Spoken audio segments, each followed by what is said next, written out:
Bare necessities, simple bare necessities. Ba ba ba da da da da da da. Do. You gotta stop staying up working till 5:30 in the morning every night. Kind of wears me down. It's all right. I'll edit that out of this video. No one will hear me talking about that. Nope. Mental note. Edit this out. Something that no Western country that I know of, well, they did about 400 years ago, are still doing that to a small degree, teaches about the difference between intelligence and wisdom. The most evil people I've ever met on earth, as well, I'm sure you could find examples also, are usually, they don't have to be highly intelligent, but usually way above average intelligence. What is intelligence, and where is this locus, and what about relative to wisdom? Because episteme, or empirical knowledge, is not to be confused with wisdom. Each one of them has a completely different locus, and one of them is for this purpose, and the other one is for that purpose. Someone left a comment, and it refreshed my mind to make this video last night, and I wasn't implying something. I made a statement that, I told you so about what's going on in the world, and someone said, well, I really like you, kid, and I know you're extremely intelligent, and as well as other people do. I mean, what are you trying to prove, that you're... And I wasn't trying to do that at all. Of course, this is what happens when you communicate on social media. You'll say one thing and mean one thing, and other people will hear something completely different and take something different from it. I have never in my life, and I've known at a very early age, that intelligence is not to be confused with wisdom. My head is full of a lot of empirical facts, but that doesn't pay the metaphysical bill. The metaphysical bill is self-synthesis. Yeah? What sort of extraction has one effectuated such that you no longer identify with the psychophysical? The most repeated phrase in ancient Pali, for example, is isokai. And I know you're not interested in Pali, but this is a universal fact of monistic metaphysics, be it Greek, Indian, or Egyptian. The most repeated phrase is isakaya, namisata, meaning the psychophysical, or this body, is not the self with a capital S, i.e. not the soul. That is the most repeated phrase. If there were no self or soul, of course, if I debated this for decades, then there would be no reason for saying that. You'd say, there's no soul. Followers, there's no soul. Don't worry about it. No soul. There is no such passage. You would never say that this is not the soul and that's not the soul. If there were no soul, you say there is no soul. We don't have to talk about what's not the soul. We would just say there is no soul, but this video is not about that. It's about the locus of wisdom versus intelligence. The locus of episteme, or intelligence, is empirical consciousness. Empirical consciousness is the consubstantiality of spirit and matter. Yeah? The broadcast, of course, is life, in the case of the radio analogy. The consubstantiality of the signal in the radio, you have the broadcast. The broadcast would be analogous to consciousness. The empirical knowledge goes no further than that. Memories, empirical memories. There's two different types of memory. There's memory of like what I ate yesterday, and there's a different type of memory that, of course, doesn't exist in English. In Pali, this is called sati. It's called anamnesis in Greek. It's this apophatic recollection of what is transcendental to the psychophysical. Most people don't know what wisdom is, so they think wisdom and intelligence are one and the same thing, because we'll use the term interchangeably. In English, that was wise. Man, good move, wise move. There are things that, of course, manifest existentially due to wisdom, just as things that are like modulation changes in the signal that will actually change also to the broadcast. But empirical knowledge does not transcend the psychophysical. It doesn't survive the breakup of the psychophysical, however wisdom does, because every form, this is something really important that you read 100 books and probably maybe run across it once in one book out of 1,000 really, is that wisdom in the self with a capital S, the transcendental self, which is pre-extant to the psychophysical and the consubstantiality of spirit and matter, wisdom and the self are one and the same thing. What is extraction? What is the opposite of dilution? Dilution, of course, is due to primordial agnosis. And by the way, in all monistic metaphysics, to search for or even to ask about original cause or prima causa or original sin, there is no such thing. And people say, why thence, therefore, does descent occur? And that's like asking why the extrinsic attribute of light is illumination. What the good is also, too, what the good does. Of course, I use the word does loosely. But, I mean, there's no differentiating out light and illumination. Now, illumination is manifestation. Nobody on this earth ever has seen light. They see illumination. And they see illumination because visible spectrum, because there's huge electromagnetic spectrum. We can only see a tiny, super, super tiny portion of it. The only reason we're able to see the illumination is due to its modulation. Yeah? The frequency, the wavelength. And in Pali, the word with the subjugation of modulation, of course, that becoming, bhava, talking about transverse modulation, we're able to actually see the light. So we confuse light and illumination, but we only, of course, see illumination. Nobody sees light. People ask the question, well, why is there therefore thence descent? Primordial agnosis is a given in all forms of monistic metaphysics.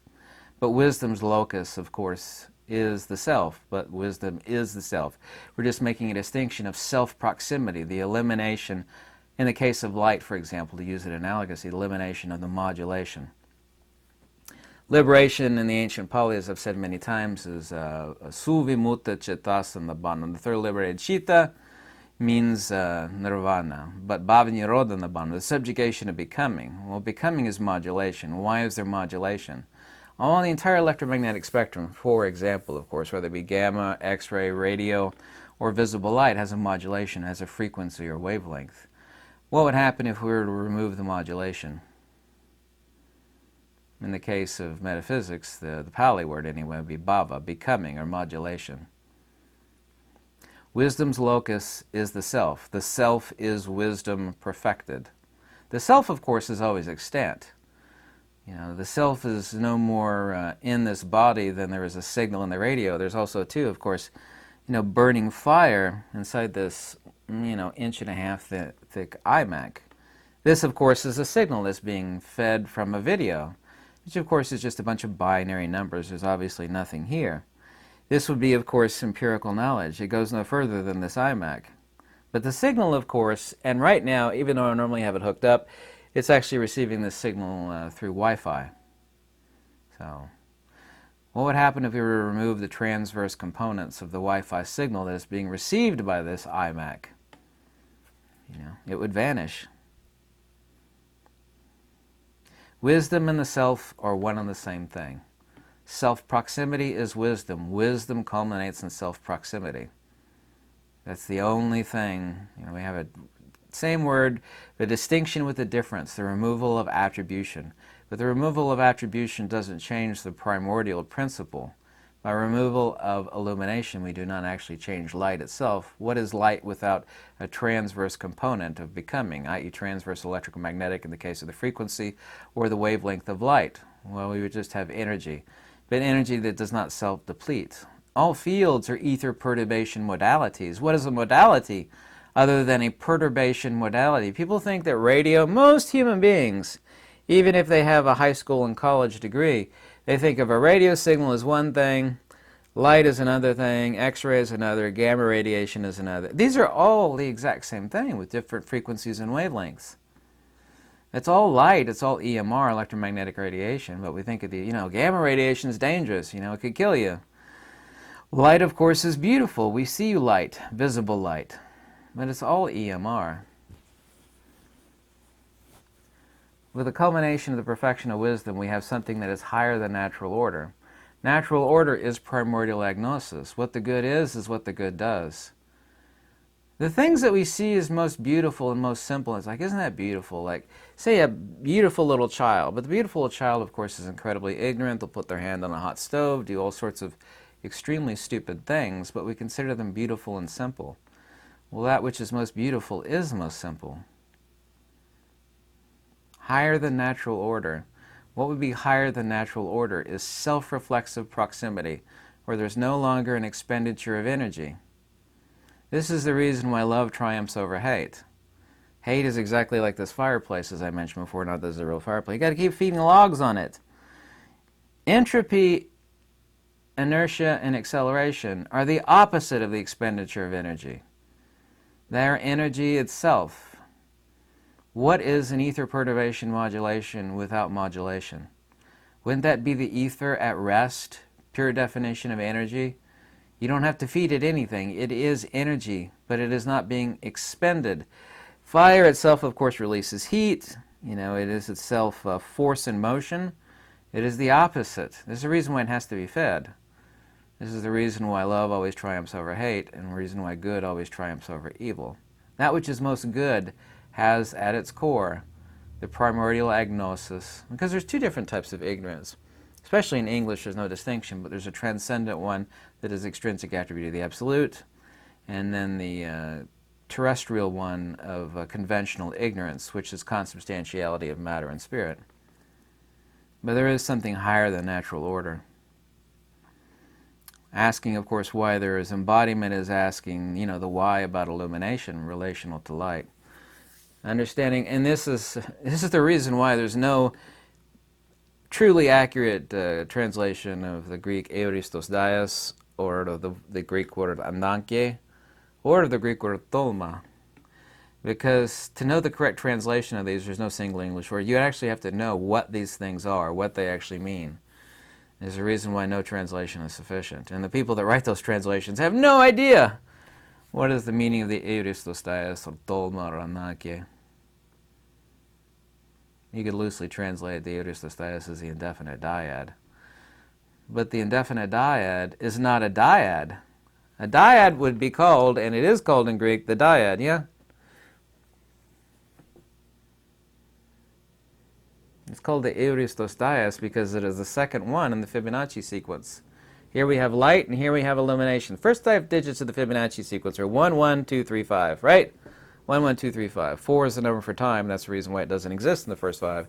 The second one is the euristos dias. It's extrinsic attribute of the absolute, because 1 and 1 in the Fibonacci sequence of the golden ratio are the principle and the attribute. They are both one thing and one thing only. The principle and the principle's attribute. Nobody talks about this, and it's completely impossible to have a primer and an understanding of genuine metaphysics without understanding the extrinsic attribute of the absolute. And also, too, distinguishing out intelligence from wisdom. Intelligence goes no further than the psychophysical. Its locus is the psychophysical. It has a beginning in time and an end in time. Yeah? One starts with intelligence or a little bit and grows in intelligence, and at death, it's cut off. It goes no further than that. Being intelligent will, help you get rich and will oppress unintelligent people. Some of those evil people on this earth are highly intelligent. It means that they have no wisdom. They are, by definition, of course, a fool. The locus of wisdom is itself. Wisdom and the self, with the capital S, are one and the same thing. Self-proximity, extraction. This is what is meant by yoga chitta vritti nirodha, bhava nirodha nibbana, and suvimutta chittasa nibbana. The removal of modulation. The removal of modulation equals wisdom, which equals the self. It's so very, very important that I have to say it once again. The removal of modulation, removal of the transverse electromagnetic, removal of modulation is growing in wisdom. This is self-reflexive proximity, and that is, of course, the self with a capital S. What's the opposite of dilution? I think you know the answer to that. Isn't the process of the opposite of a dilution the concentration of something that was always there, but diluted? But diluted due to what? Primordial agnosis, extrinsic attribute of the absolute, i.e. the other side of the good. Its attribute, because what the good is also too what the good does. Don't take the word does that literally, however, in the case of monistic metaphysics. So, intelligence and wisdom is something nobody talks about. You'd have to read through 1,000 books, of good books too, to gather something that simple. Some people will say, oh, it took you 20-minute video to explain something you could have said 5 minutes or less. Yeah, but I said it in like 20 minutes or less. I've got the best books in the world on all of these topics, and you'd have to read through 1,000 of them just to get it. And it would take you, thick books, 1,000 years to get through them just to, come to that simple point. It's like, oh, that's what wisdom is. Oh, not to be confused with intelligence. No, they're not. Being smart is not important. You could take a 6-year tenure degree with 4 PhDs. I have far less respect for a highly intelligent person like that than I do a wise person who is illiterate, that lives in the country, collects moss and mushrooms, and knows natural order. That person has wisdom. I have way more respect for that person than someone that is incredibly intelligent. I'm not poo-pooing intelligence. I'm simply saying that wisdom is far, far, far, far, far more important.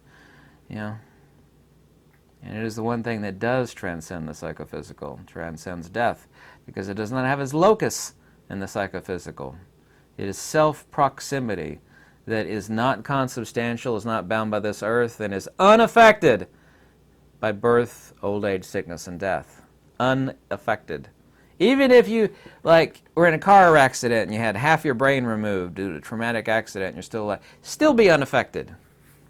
You can't remember anything anymore because they took out half your brain, right? Can't remember anything anymore. The wisdom is unaffected by that. Thank you so much for watching. If you like these videos, any donation is always kindly welcome. Or you could also email me and tell you how much you hated it. Either way is fine. I always read every comment. Lux e veritas.